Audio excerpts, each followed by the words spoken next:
Hello and welcome back to my channel.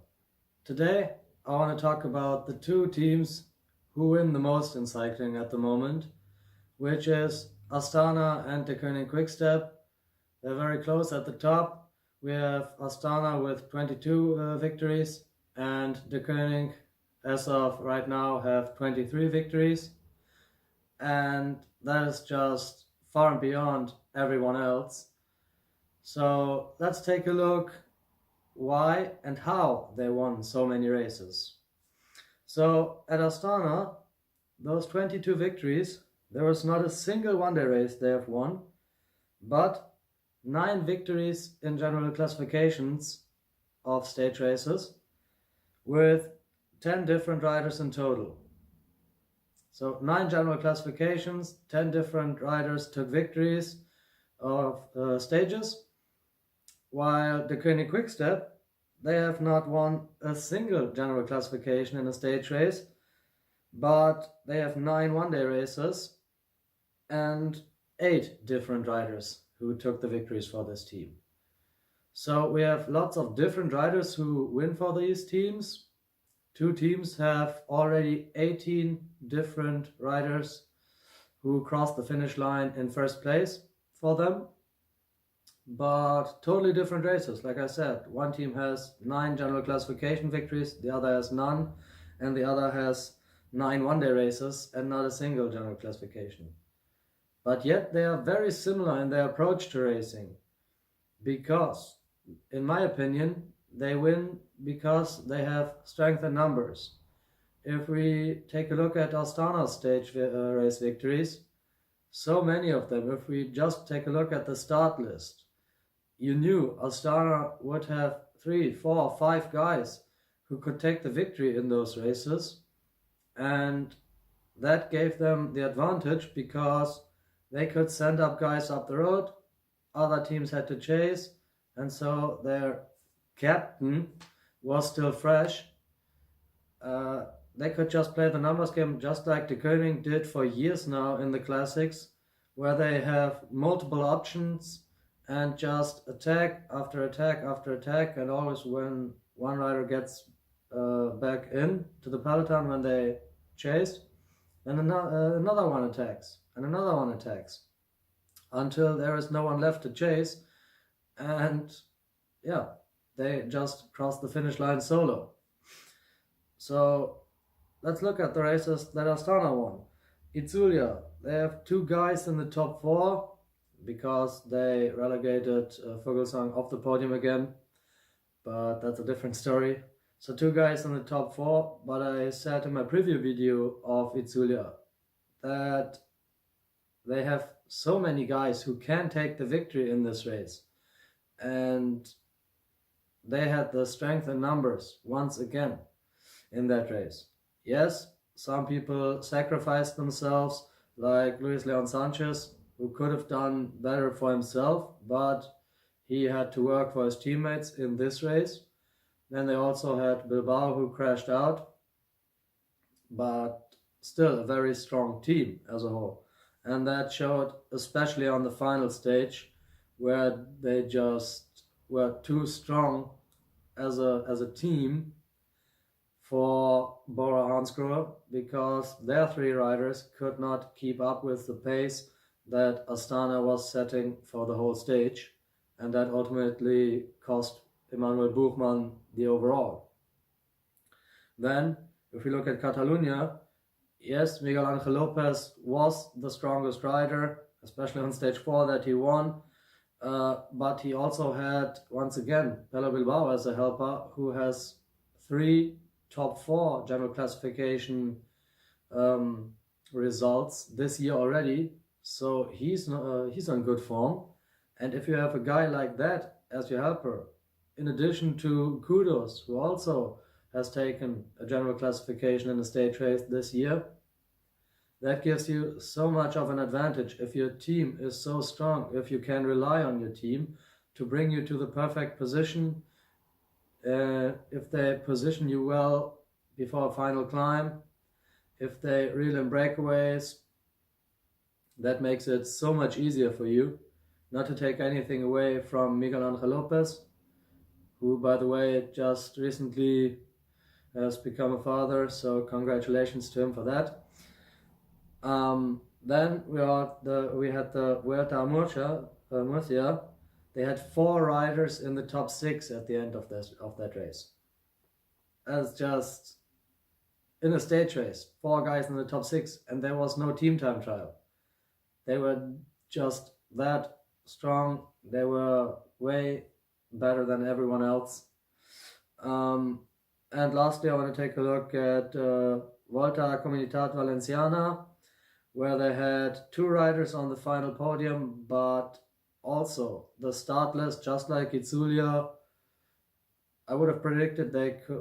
I would say that they could have won with 5 different riders if they chose to support any given of that.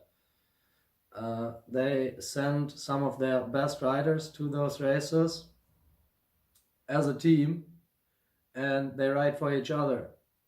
Whoever has the best legs on the day, that guy will get the victory for that team. But the tactic is just strength in numbers. We do not have a single captain. Let's just go into the race with a flurry of great guys who could do well possibly, and whoever is on the top of the standings after the first few stages, that's the guy we will support.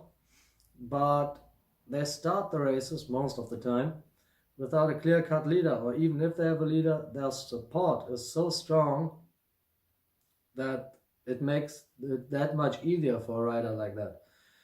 If you look at the past teams of, for instance, Peter Sagan, who is one of the best riders of this generation in cycling, yet he has so many second places, third places.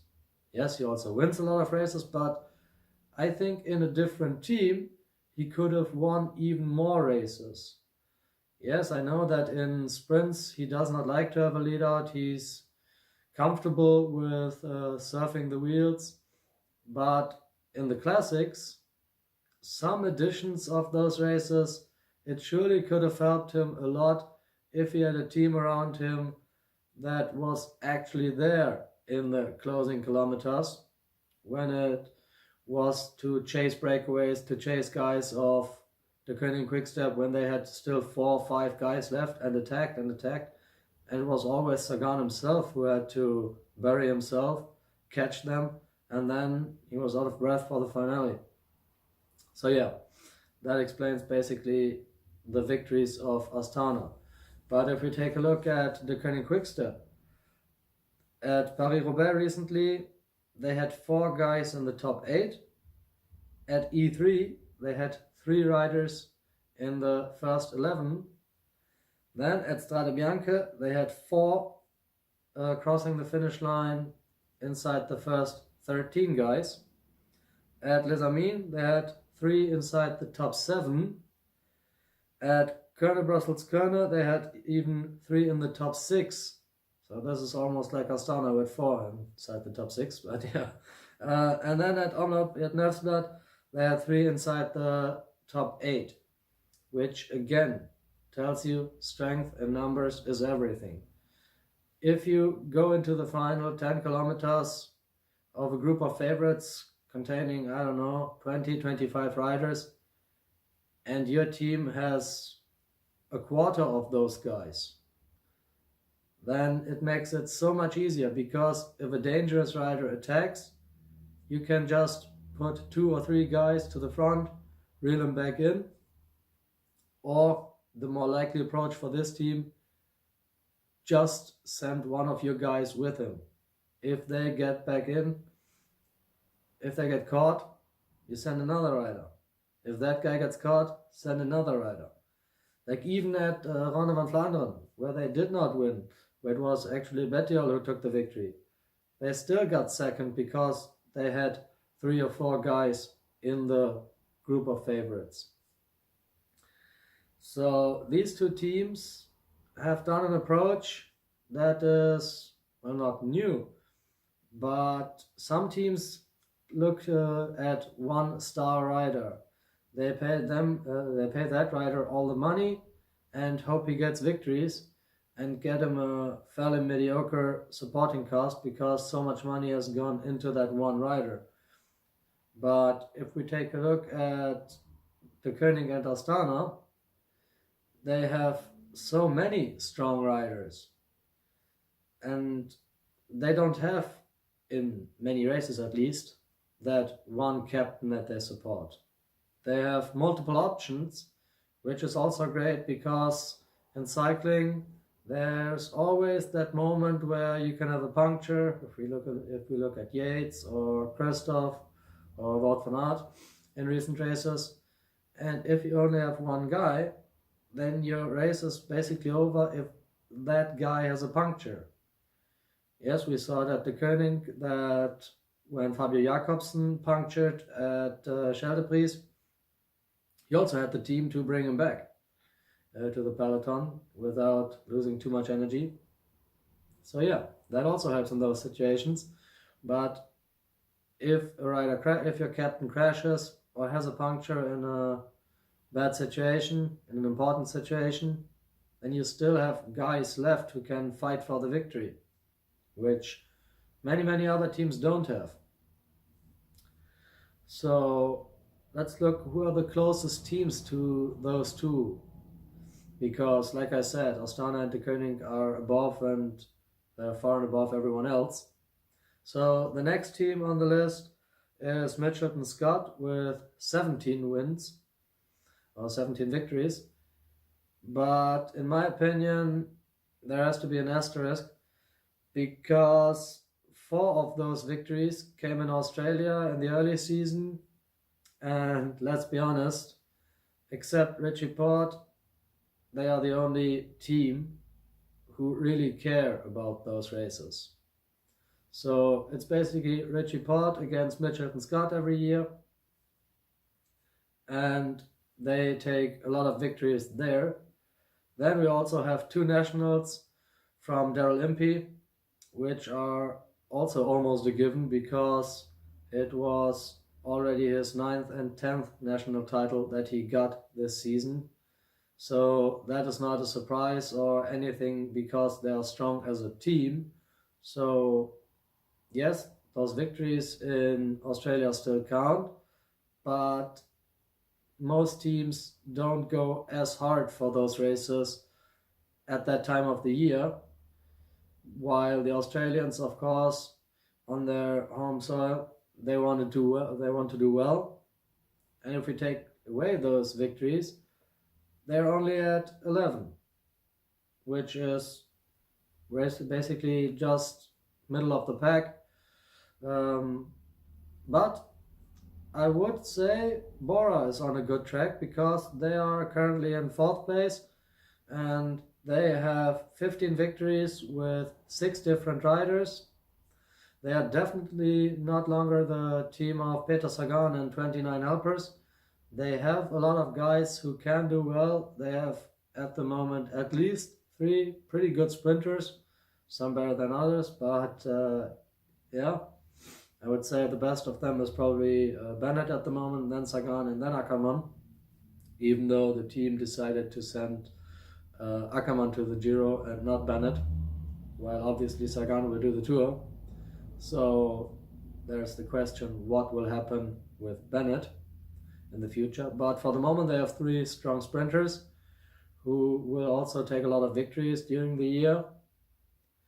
And then we have Schachmann, who has emerged as one of the at least contenders for the Ardennes types of races, and even shorter stage races for that matter. And Buchmann is their guy for the general classification. And we also have guys like Conrad or Mühlberger. So that team is actually quite balanced at the moment, just like the König or Astana. And if they use this strength in numbers approach, they can possibly catch up to those two in the future.